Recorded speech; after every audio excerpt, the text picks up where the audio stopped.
네, 3월 15일 수요일입니다. 오늘 아침 신문은 어떤 소식 다뤘는지 짚어보겠습니다. 이현웅 아나운서가 정리해왔습니다. 어서 오십시오. 안녕하십니까. 자, 첫 번째 기사 바로 보겠습니다. 자, 저희가 저출생과 관련해서 여러 문제들을 그동안 짚어봤는데 오늘은 어린이집 줄폐업 관련 기사가 실렸네요. 네, 그렇습니다. 동아일보를 보면 저출생으로 인해서 기존보다 원생 수가 줄어든 어린이집은 운영이 어려워지면서 규모를 줄이거나 문을 닫고 있다는 소식 전해지고 있습니다. 보건복지부에 따르면 전국 어린이집 수는 4년 만에 8,200여 곳, 약 21% 줄었고요. 그러면서 어린이집에서 일하던 보육교사들도 일자리를 잃고 있었습니다.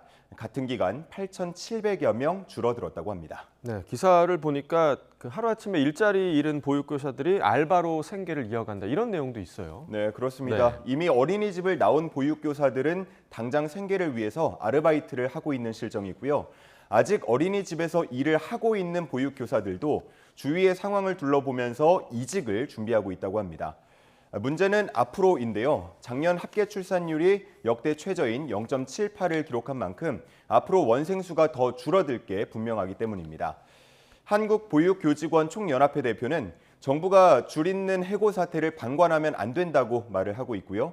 이에 대해서 복지부 관계자는 지금까지는 어린이집이 문을 닫으면 원생들에 대한 지원에만 집중해 왔다면서 이제는 해고된 보육교사를 위한 지원 방안도 마련하겠다고 밝혔습니다. 네, 어린이집엔 아이들만 있는 게 아니라 교사들도 함께 있는 거니까 당연한 조치인 것 같습니다. 다음 기사 보겠습니다.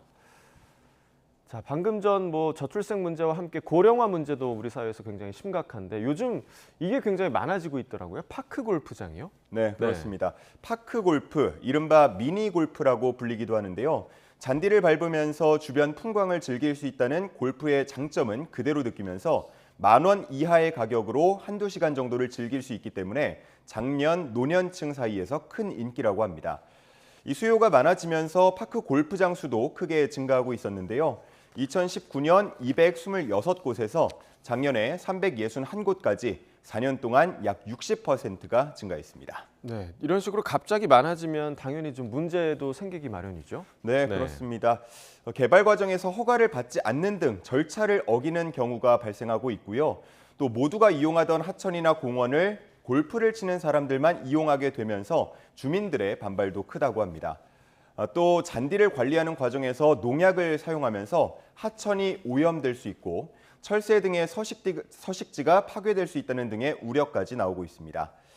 그리고 인기에 편승해서 많이 지었다가 나중에 인기가 시들해지면 애물단지가 될 수 있는 만큼 면밀한 사전조사가 필요하다는 지적도 나오고 있습니다. 네, 새로 들어서고 있는 그런 시설들인 만큼 이 문제를 좀 방지할 수 있는 장치가 분명히 좀 필요할 것 같습니다. 자, 다음 기사 보겠습니다.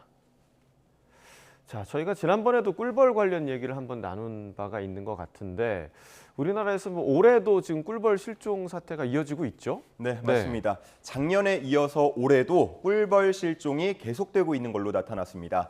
최근 지자체와 한국양봉협회가 조사한 바에 따르면 경기나 충남 또 전남 등에서는 꿀벌이 기존보다 절반 이상 사라졌다고 합니다. 그 수를 헤아려 보면 130억 마리 정도 된다고 하는데요. 그러면서 딸기나 참외 등을 재배하는 과수 농가들은 비상이 걸렸다고 합니다.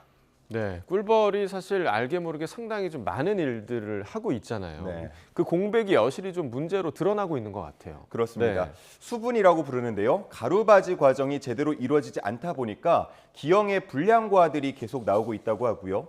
또 씨를 만드는 일도 사람이 대신 인공 교배를 해야 할 정도의 상황이라고 합니다.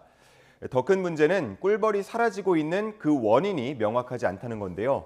농식품부는 양봉농가의 방제제 오남용으로 인해서 꿀벌 전염병을 일으키는 진드기가 내성을 가졌기 때문이라고 지목하고 있습니다. 한편 양봉농가는 이에 반발하면서 오히려 꿀벌 활동 반경에 살포된 살충제나 기후변화가 그 원인이라고 말하고 있는 상황입니다. 이렇게 원인이 밝혀지지 않는다면 더 큰 문제, 장기화로 이어질 수가 있겠는데요. 도미노 피해를 막을 철저한 원인 분석과 대책이 필요해 보입니다. 네, 꿀벌 실종 현상이 비단 우리나라만의 문제가 아닌 걸로 저도 좀 알고 있는데 분명한 좀 대책이 필요할 것 같습니다. 자, 다음 기사 보겠습니다. 자, 스포츠 기사인데요. 어제 WBC 야구 대표팀 귀국을 했습니다. 쓸쓸히 귀국을 했는데 많은 숙제들을 좀 안고 돌아온 것 같아요. 네, 맞습니다. 국내외 언론에서 한국 야구의 성장이 멈추면서 이제는 도전자의 입장이 됐다는 기사를 전하고 있었습니다. 잘 생각해 보면 이번 대회에서 드러난 문제들 국내 리그가 치러지는 과정 안에서도 발견할 수 있었는데요. 리그 상위권 투수들은 외국인 용병이 차지하는 게 어느 순간부터는 당연하게 생각이 되고 있었고 또 그런 상위권 투수들도 일본 리그로 진출을 하게 되면 초라한 성적을 넘기고 돌아오곤 했습니다. 타자 분야도 마찬가지인데요. 2020년 MVP이자 4관왕 타자 로하스도 일본 리그로 진출한 2년 동안 뚜렷한 성적을 내지 못했습니다. 네, 결국에는 이제 투타 모두가 발전해야 한다라는 결론에 이르게 되는데 여기 기사에 보니까 고교 야구에 알루미늄 배트를 재도입해야 한다 이런 주장이 또 있어요. 네, 맞습니다. 우리나라는 2004년부터 고교 야구에 나무 배트를 사용하고 있습니다. 아무래도 반발력이 알루미늄 배트에 비해서 낮기 때문에 투수에게 유리합니다. 그래서 투수들은 조금만 잘 던지더라도 주목받아서 성장이 멈추는 경우가 발생하고 타자들은 어떻게든 성적을 내기 위해서 공을 맞히는 데만 급급해지면서 거포가 실종되고 있다는 지적이 나오는 겁니다.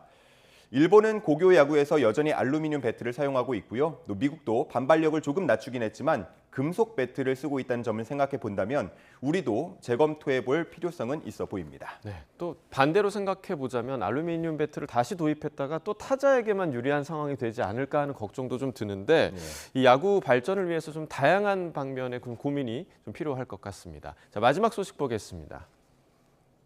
자, 대학가 소식인 것 같은데요. 자, 저도 먹어보고 싶은데요. 1,000원 아침밥이 생겨났나요? 네, 그렇습니다. 전국 40개 대학에 1,000원 조식 메뉴가 생겼다고 합니다. 일부에게 선착순으로만 제공하는 혜택인데요. 고물가에 허리띠를 졸라매던 학생들이 몰리면서 이른바 오픈런 현상도 나타나고 있습니다. 밖에서 사 먹으려고 하면 한 끼 평균 8,000원 이상이기 때문에 학생들은 아침밥을 거르는 경우도 많았다고 하는데요. 저렴한 가격에 맛과 건강을 모두 챙길 수 있다면서 반응이 상당히 좋다고 합니다.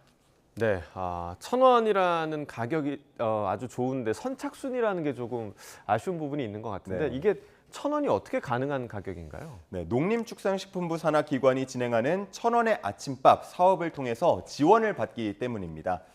개강 후에 소문이 나면서 이 사업에 참여하고 싶다는 대학들이 꾸준히 증가하고 있다는데요. 아쉽게도 올해 모집 기간은 끝났다고 하고요. 내년에 더 많은 대학이 참여할 수 있도록 할 방침이라고 합니다.